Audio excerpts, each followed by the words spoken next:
National Weather Service has issued Tornado Watch number 62, effective until 1 a.m. Eastern Daylight Time Wednesday, or midnight Central Daylight Time Wednesday. This watch includes the following counties in Georgia: Bartow, Catoosa, Chattooga, Floyd, Gordon, Murray, Polk, Walker and Whitfield, and Cherokee, Alabama.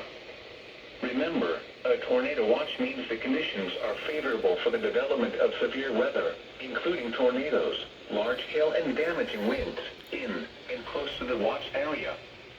While severe weather may not be imminent, persons should remain alert for rapidly changing weather conditions and listen for later statements and possible warnings.